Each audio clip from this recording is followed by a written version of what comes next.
Good evening students. আজকে ভৌতবিজ্ঞান ক্লাসে তোমাদের স্বাগত জানাই। তোমাদের রাসায়নিক বিক্রিয়া অধ্যায়টি প্রায় শেষের দিকে। কিছু প্রশ্ন তোমাদের পরীক্ষায় আসে, এখান থেকে ঘুরিয়ে দেয় কিছু কিছু প্রশ্ন উত্তর, বোধমূলক কিছু প্রশ্ন উত্তর, প্রয়োগমূলক, সে ধরনের প্রশ্ন উত্তর কিছু নিয়ে আলোচনা করব আমি, কিছু অবজেক্টিভ প্রশ্ন নিয়েও আলোচনা করব। দেখো বোর্ডে যেটি লেখা হয়েছে, প্রথম প্রশ্নটি, উষ্ণতা বৃদ্ধির সঙ্গে রাসায়নিক বিক্রিয়ার হার বৃদ্ধি পায় কেন? এই প্রশ্নটি যদি আমাকে আলোচনা করতে দেয়, 2 নম্বরের প্রশ্ন, তাহলে কি লিখব? আমরা লিখতে হবে, এক বা একাধিক বিক্রিয়ক পদার্থ পরস্পর রাসায়নিক বিক্রিয়াকালে সম্পূর্ণ নতুন ধর্মবিশিষ্ট বিক্রিয়াজাত পদার্থে পরিণত হয়।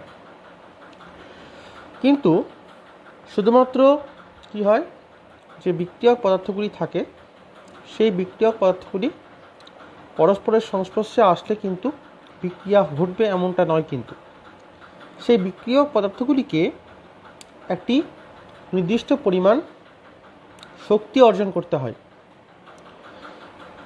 যে ন্যূনতম শক্তি অর্জন করার ফলে বিক্রিয়ক পদার্থগুলি বিক্রিয়াতে অংশগ্রহণ করার জন্য উপযুক্ত হয় আর কি, সেই শক্তিকে সক্রিয়করণ শক্তি বলা হয়, যেটাকে আমরা ইংরেজিতে বলি অ্যাক্টিভেশন এনার্জি। তোমরা এই নিয়ে ক্লাস 11এও থার্মোডাইনামিক্সে কিছু কিছু পড়বে টার্মগুলো। তো অ্যাক্টিভেশন এনার্জি বলা হয়। এই অ্যাক্টিভেশন এনার্জি যে তাপশক্তিটা, এই সক্রিয়করণ শক্তিটা, কী হয়, অণুগুলি মূলত এক্ষেত্রে তাপশক্তি থেকে এই শক্তি অর্জন করে, অ্যাক্টিভেশন এনার্জি শক্তিটা।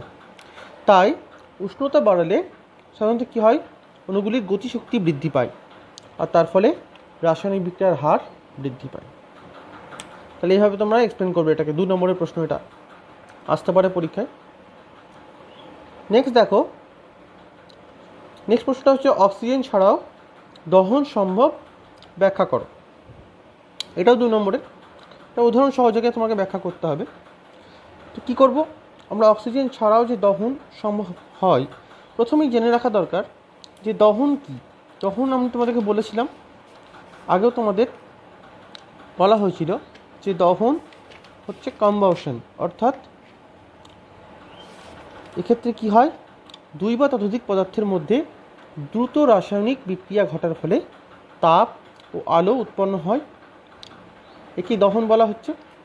যেমন C+O2, CO2 গ্যাস হচ্ছে প্লাস তাপ উৎপন্ন হচ্ছে, তাই তো? তাহলে এখানে যে প্রশ্নটা দেওয়া হয়েছে, অক্সিজেন ছাড়া দহনের কথা বলা হয়েছে। আগে যে বিক্রিয়াটি আমি বললাম C+O2, CO2 প্লাস তাপ, এক্ষেত্রে কী হলো দেখো, অক্সিজেন অংশগ্রহণ করেছে। তাহলে অক্সিজেন ছাড়া যদি করা হয়, সেক্ষেত্রে একটা দিক আমাদেরকে পরীক্ষা করতে হবে কি, একটি ক্লোরিন গ্যাসযুক্ত গ্যাসদারের মধ্যে অ্যান্টিমনির গুঁড়ো ফেললে দেখা যায়, অ্যান্টিমনি হচ্ছে একটা পদার্থ, আর্সেনিক অ্যান্টিমনি, ধাতুকল্প বলা হয়। অ্যান্টিমনির সংকেত হচ্ছে SB, এস বড় হাতের, বি ছোট হাতের। অ্যান্টিমনি গুঁড়ো ফেললে দেখা যাবে প্রতিটি অ্যান্টিমনির কণা গ্যাসটির সংস্পর্শে আসার সঙ্গে সঙ্গে কী হয়, প্রজ্বলিত হয়ে ওঠে এবং স্ফুলিঙ্গের সৃষ্টি হয়। এবং প্রজ্বলিত হওয়া এবং স্ফুলিঙ্গের সৃষ্টি হওয়ার পরে কী তৈরি হবে, তাহলে তাপ ও আলো শক্তি উৎপন্ন হচ্ছে। এটা দহন বিক্রিয়া। তাহলে কী ঘটে এই বিক্রিয়াতে? এই বিক্রিয়ার ফলে সাধারণত অ্যান্টিমনি ট্রাইক্লোরাইড উৎপন্ন হয়, আর এখানে হচ্ছে অ্যান্টিমনি দাহ্য পদার্থ, আর ক্লোরিন গ্যাস হচ্ছে দহনে সহায়ক পদার্থ। তাহলে অ্যান্টিমনি নিজে হচ্ছে দাহ্য পদার্থ, আর ক্লোরিন গ্যাস হচ্ছে দহনে সহায়ক পদার্থ। ওকে, তাহলে এ থেকেই বলা যায় কি, যে অক্সিজেন ছাড়াও দহন সম্ভব। বিক্রিয়াটা দেখো, SB প্লাস Cl2 লিখে দেবে তোমরা পরীক্ষাতে, SbCl3। এটা হচ্ছে কি, অ্যান্টিমনি ট্রাইক্লোরাইড। এটা তোমাদের আসতে পারে। তাহলে অক্সিজেন ছাড়াও দহন সম্ভব, এই বিক্রিয়াটা তোমাদেরকে লিখতে হবে। এখানে 2Sb হবে।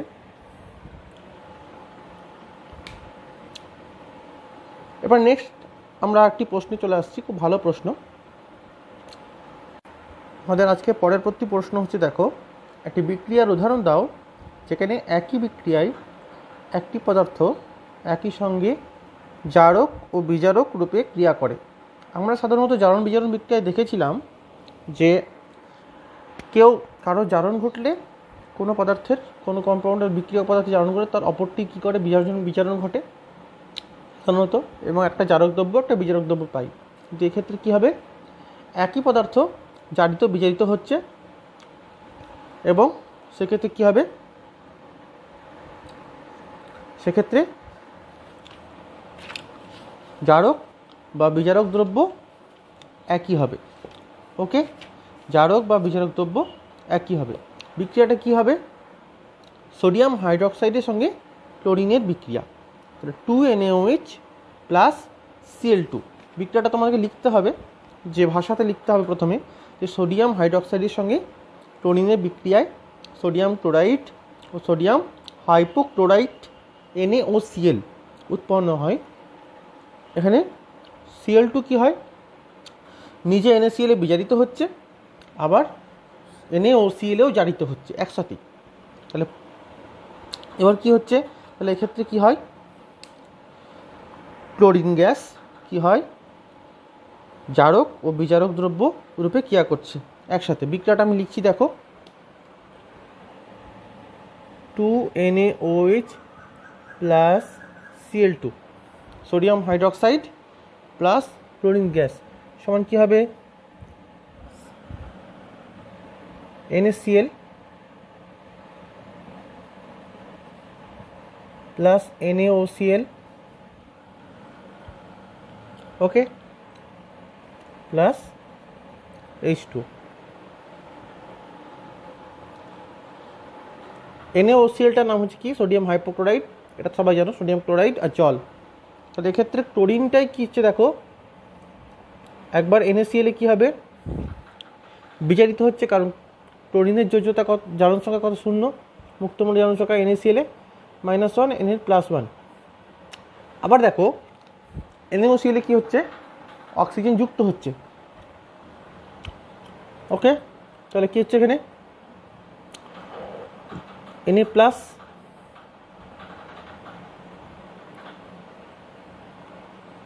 আর OCl এর কী হবে,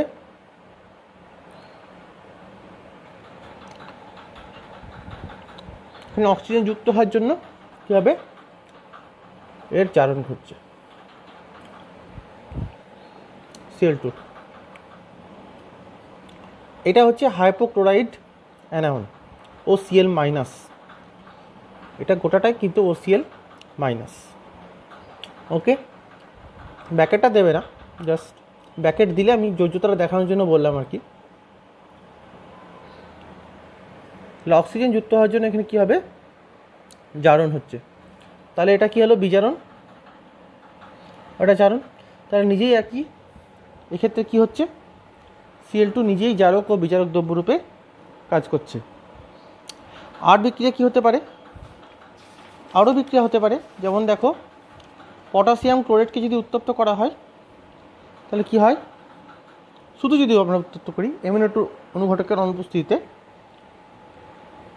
2KCl প্লাস 3O2 উৎপন্ন হচ্ছে, 2KClO3 2KCl প্লাস 3O2। তাহলে বিয়োজন বিক্রিয়ার ক্ষেত্রে এই ঘটনাগুলো বেশি ঘটবে। ওকে, কী হবে, পটাশিয়াম প্লাস ক্লোরেটের Cl মাইনাস অক্সিজেনের -2, তাই তো।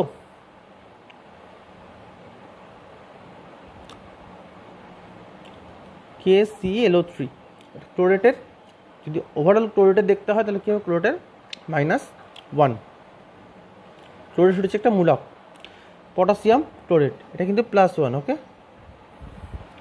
পটাশিয়ামের +1, বোঝা গেল।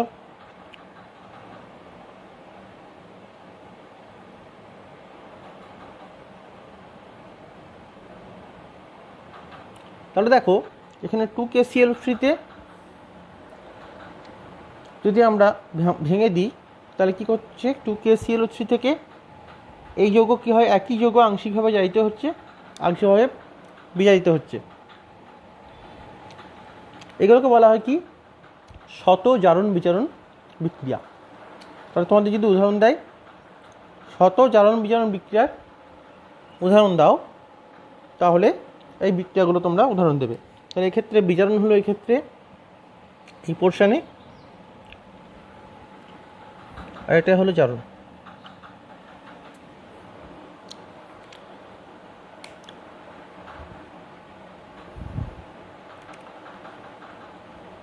এক্ষেত্রে চার্জের জন্য দেখো এখানে চার্জের হেরফের ঘটেছে, তাহলে এটা জারণ। আর এখানে +1, এটা -1, এখানে চার্জের হেরফের ঘটেনি, কিন্তু অক্সিজেন অপসারিত হয়েছে। তাহলে অক্সিজেন অপসারিত হওয়ার নামও কি হয়, বিজারণ। যখন চার্জের সিমিলারিটি থাকবে তখন আমরা প্রাচীন মতবাদ দেখে বিক্রিয়াগুলিকে নির্ধারণ করব জারণ বিজারণ কোনটা হবে। তাহলে এইগুলো হচ্ছে শত জারণ বিজারণ বিক্রিয়ার উদাহরণ। ওকে, নেক্সট আর একটি ভালো প্রশ্নে আমরা আসছি। যে কোশ্চেনটির কথা বলছিলাম তোমাদের, দুটি প্রক্রিয়ার সাহায্যে দেখাও H2 জারক ও বিজারক দ্রব্য উভয় হিসেবে কাজ করতে পারে। অর্থাৎ এক্ষেত্রে H2 আমি আগেই বলেছিলাম অক্সিজেন হচ্ছে -1 হিসেবে থাকে। ওকে, যৌজতাটা তোমরা মনে রাখবে, কেন হচ্ছে সেটাও বলেছিলাম। আর একবার দেখো তোমরা, তাহলে H2 প্রথমে বলছি H2 জারণ বিক্রিয়া।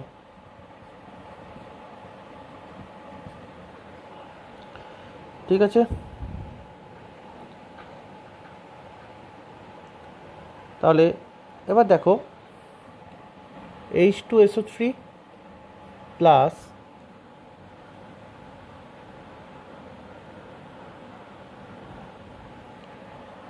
কি হবে, H2O2। ওকে,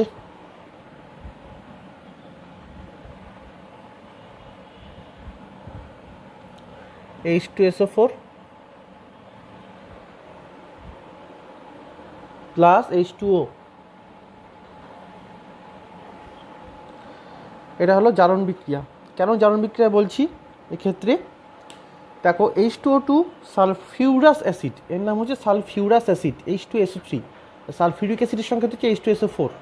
ওকে, সালফিউরাস অ্যাসিডকে জারিত করে সালফিউরিক অ্যাসিডে পরিণত করছে। তাহলে H2 জারণে সহায়তা করছে। যে জারণে সহায়তা করে, মানে নিজে কি হয়, বিজারিত হচ্ছে, কিন্তু অপরের জারণে সহায়তা করছে, তাকে তো আমরা কি বলবো। তাহলে এক্ষেত্রে কি, দেখো এখানে H2SO3 নিজে কি হচ্ছে, H2SO4 জারিত হচ্ছে, মানে জারণ ঘটছে। তাহলে যদি জারণ হয় তাহলে এ নিজে কি বিজারক দ্রব্য হিসেবে কাজ করছে। তোমরা হেডিং করতে পারো H2 জারণ বিক্রিয়া না করে যে H2 বিজারক দ্রব্য হিসেবে কাজ করে, এই বিক্রিয়াটা হবে।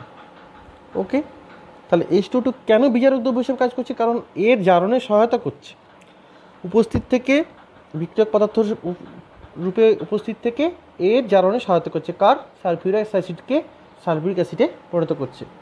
ওই জন্য এটা বলছি আমরা জারণ বিক্রিয়া। এবার দেখো H2 বিজারণ বিক্রিয়া। আমি এটা মুছে দিচ্ছি, তোমরা বুঝতে পারবে।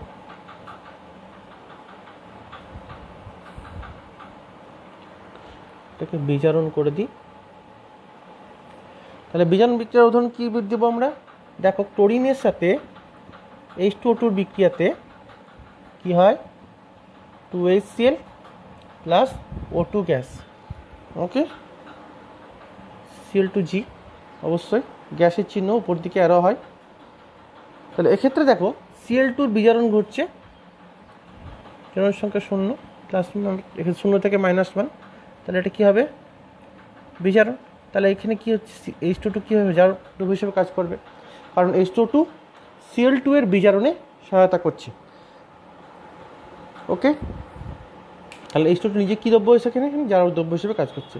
তাহলে এটা হচ্ছে H2O2 বিজারণ বিক্রিয়া, অর্থাৎ বিজারণে যেখানে সহায়তা করে পদার্থটি সেক্ষেত্রে বিজারণ বিক্রিয়া বলবো, তার বিজারণ বিক্রিয়া হবে, ওটা হলো H2O বিজারণ বিক্রিয়া। ওকে, সেক্ষেত্রে নিচে বিজারক দ্রব্য হিসেবে কাজ করে। তাহলে কি হয়, জারক দ্রব্য নিচে বিজারিত হয় আর বিজারক দ্রব্য নিজে চারিত হয়। ওকে, তাহলে জারক দ্রব্য কী করে, অপরের বিজারণে সহায়তা করে, আর বিজারক দ্রব্য অন্যের চারণে সহায়তা করে। বোঝা গেল? তাহলে এইগুলো তোমরা ভালো করে পড়ে নেবে। ওকে, এবার কিছু আমরা অবজেক্টিভে আসছি। যেমন দেখো একটা দিয়েছে যে নিচের শব্দগুলির মধ্যে বেমানান শব্দটি খুঁজে বার করো এবং কারণ ব্যাখ্যা করো। একটা প্রশ্ন দিয়েছে। সাপোজ প্রশ্ন হচ্ছে, তোমরা বোর্ডে ফলো করো, আমি দিচ্ছি প্রশ্নটা। দেখো ছাত্ররা, এর মধ্যে থেকে বেমানান শব্দটি খুঁজে বার করতে বলা হয়েছে। ওকে, বেনজিন, ইথার, ক্লোরোফর্ম, জল। তাহলে বেনজিন, ইথার, ক্লোরোফর্ম এগুলো সবই হচ্ছে কি জৈব দ্রাবক। এটা কি হয়, আয়নীয় যৌগকে দ্রবীভূত করতে পারে না। তো জল জৈব দ্রাবক নয়, আয়নীয় যৌগ। তাহলে কি হয়, আয়নীয় যৌগ জলে দ্রাব্য হয়, তাই তো? এটা বৈশিষ্ট্য ছিল আয়নীয় যৌগের। ঠিক একই রকমই দেখো sulphuric acid, nitric acid, HCl আর টার্টারিক অ্যাসিড দেওয়া হয়েছে। টার্টারিক অ্যাসিড এটা সংকেত, তোমরা এখন বুঝতে পারবে না, আর এটা স্কেলিটন স্ট্রাকচার বলা হয়। এগুলো হচ্ছে কার্বন আছে এখানে, মাঝে মাঝে এগুলো কার্বন আছে। তো যাই হোক, টার্টারিক অ্যাসিড বাদে যে বাকি অ্যাসিডগুলো আছে সেগুলো হচ্ছে কি অজৈব অ্যাসিড, ইনঅর্গ্যানিক অ্যাসিড। আর টার্টারিক অ্যাসিড জৈব অ্যাসিড, কারণ কার্বন, হাইড্রোজেন, অক্সিজেন দ্বারা গঠিত যৌগকে বলা হয় জৈব যৌগ। ওকে, তাহলে টার্টারিক অ্যাসিড জৈব অ্যাসিড, এবং একে কি হয় কঠিন কেলাসাকার হিসেবে পাওয়া যাচ্ছে। আরও উদাহরণ হতে পারে, যেমন যদি বলা হয় যে কয়লা পোড়ানো, পোড়া চুনে জল দেওয়া, রাস্তার গ্যাস জ্বালানো, চুনাপাথরের তাপীয় বিয়োজন, এগুলোর মধ্যে কোনটা বেমানান? এগুলোর মধ্যে চুনাপাথরের তাপীয় বিয়োজনটা বেমানান। কারণ হচ্ছে কি দেখো, কয়লা পোড়ানো, পোড়া চুনে জল দেওয়া, রান্নার গ্যাস জ্বালানো প্রত্যেকটা হচ্ছে কি তাপমুচি রাসায়নিক পরিবর্তন। আর চুনাপাথরের যে তাপীয় বিয়োজনটা হয় সেটা হচ্ছে তাপগ্রাহী রাসায়নিক পরিবর্তন, যেটা এর মধ্যে অড সেটা খুঁজে বার করতে হবে। ওকে, তো এরকম তোমাদের প্রশ্ন আসতে পারে। ওকে, এছাড়াও এখান থেকে কিছু কিছু পার্থক্য আছে, তোমরা করে নেবে পার্থক্যগুলো, আমি তোমাদের বলে দিচ্ছি। যেমন দেখো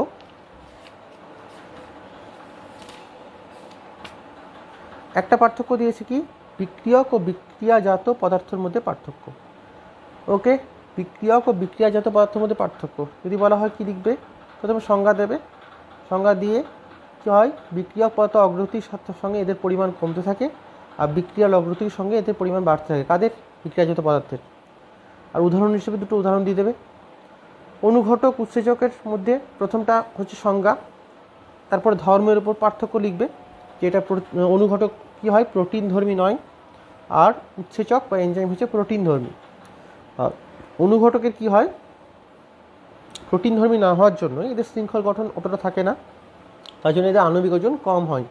আর উচ্চ আণবিক ওজনযুক্ত জটিল গঠনযুক্ত যৌগ হচ্ছে উৎসেচক। ওকে, আর সক্রিয়তার পার্থক্য যদি বলো, তাহলে অনুঘটকের সক্রিয়তা তুলনামূলকভাবে এনজাইমের থেকে কম, আর এনজাইমের সক্রিয়তা অনুঘটক থেকে তুলনামূলকভাবে বেশি, কারণ এনজাইম আমাদের শরীরের মধ্যে ক্রিয়া করে, বায়োলজিক্যাল এনজাইম যেগুলো আছে। দিয়ে পরেরটা উদাহরণ দিয়ে দেবে।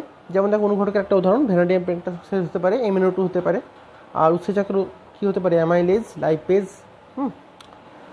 নেক্সট যে পার্থক্য দিতে পারে তোমাদের তাপমুচি রাসায়নিক পরিবর্তন, তাপগ্রাহী রাসায়নিক পরিবর্তন। ওকে, সেক্ষেত্রে সংজ্ঞা হিসেবে একটা পার্থক্য লিখবে। আর কি শক্তি, কী হবে তাপমুচি পরিবর্তনে বিক্রিয়াজাত পদার্থ অপেক্ষা বিক্রিয়ক পদার্থের শক্তি বেশি হয়। আর তাপগ্রাহী পরিবর্তনে কি হয়, বিক্রিয়ক অপেক্ষা বিক্রিয়াজাত পদার্থের শক্তি বেশি হয়। যদি আলোর উদ্ভব দিয়ে পার্থক্য লিখি আমরা, তাহলে কী লিখবো, তাপমুচি রাসায়নিক পরিবর্তনের ক্ষেত্রে এই বিক্রিয়ায় কখনো কখনো আলোর উদ্ভব হয়, আর তাপগ্রাহী রাসায়নিক বিক্রিয়াতে কী হয়, আলোর উদ্ভব হয় না। স্থায়িত্ব যদি পার্থক্য করতে বলে, তার তাপমুচি রাসায়নিক পরিবর্তনে যে পদার্থগুলি হয় সেগুলো হয় অধিকতর স্থায়ী, আর তাপগ্রাহীতে যে পদার্থগুলি হয় অস্থায়ী প্রকৃতির হয় তুলনামূলকভাবে। আর একটা পার্থক্য তোমাদের দেয় জারণ ও বিজারণের মধ্যে পার্থক্য। সেক্ষেত্রে জারণ বিজারণের সংজ্ঞা দেবে, ইলেকট্রনীয় তত্ত্ব অনুযায়ী সংজ্ঞাটা দেবে, তার পার্থক্যটা করবে, আর একটা উদাহরণ দেবে। জারক বিজারকের মধ্যে একটা ধর্ম, অন্যকে জারিত করে নিজে বিজারিত হয় তাকে বলা হয় জারক, যে অন্যকে বিজারিত করে নিজে জারিত হয় তাকে বলা হয় বিজারক। ওকে, যোজ্যতার পরিবর্তন কি লিখবে, যে বিক্রিয়ার পরে যোজ্যতার হ্রাস পায় কার, জারক দ্রব্যের, আর বিক্রিয়ার পরে যোজ্যতা বৃদ্ধি পায় কার, বিজারক দ্রব্যের। ইলেকট্রন গ্রহণ বা বর্জনের ক্ষেত্রে লিখবে যে জারক দ্রব্য ইলেকট্রন গ্রহণ করে, আর বিজারক দ্রব্য কী করে, ইলেকট্রন বর্জন করে। তড়িৎ ঋণাত্মকতার পরিমাণের উপর যদি পার্থক্য লেখো অক্সিডেন্টের ক্ষেত্রে, জারকের ইংরাজি হচ্ছে অক্সিডেন্ট আর বিজারকের ইংরাজি হচ্ছে রিডাক্ট্যান্ট। তাহলে যে পদার্থ যত বেশি তড়িৎ ঋণাত্মক হবে সে তত বেশি তীব্র জারক হবে, আর যে পদার্থ যত বেশি তড়িৎ ধনাত্মক হবে সে তত বেশি তীব্র বিজারক হবে। ওকে, এই বিষয়গুলির উপর পার্থক্য। আর একটি দেয় তোমাদের কম্বাউশন বা দহন আর মোর্চের মধ্যে রাস্ট। কী হয়, দহন বিক্রিয়ার গতিবেগ কী হয়, খুব দ্রুত প্রক্রিয়া হয়, মরিচা সৃষ্টির পদ্ধতি কী হয়, ধীর গতিতে হয়। অক্সিজেনের ভূমিকা এক্ষেত্রে দহনে দেখো, অক্সিজেন ব্যতীত দহন সম্ভব, কিন্তু অক্সিজেন ব্যতীত মরচে পড়া অসম্ভব। দহনে কি হয়, আর একটা তাপ ও আলোর উৎপত্তি হবে, দহনে প্রচুর পরিমাণ তাপ ও আলোর উৎপত্তি হয়, আর এখানে কি হয়, মরচেতে সামান্য পরিমাণ তাপ ও আলো উৎপত্তি হয়। এই পার্থক্যগুলো তোমরা করে নেবে। ওকে, তো আজকে তোমাদের এই অধ্যায়টি শেষ হয়ে গেল। এছাড়াও তোমাদের কিছু কিছু অবজেক্টিভ প্রশ্ন তোমরা আরও বাড়ির থেকে দেখবে তোমরা, যদি কিছু আটকায় আমাকে প্রশ্ন করবে। পরের দিন আমি নেক্সট যে অধ্যায় তড়িৎ বিশ্লেষণ সেটাতে আমি চলে যাব। ওকে, তড়িতের রাসায়নিক প্রভাব, কেমিক্যাল এফেক্টস অফ ইলেকট্রিসিটি। আজকে তোমাদের ক্লাস এ পর্যন্তই, সবাই ভালো থেকো।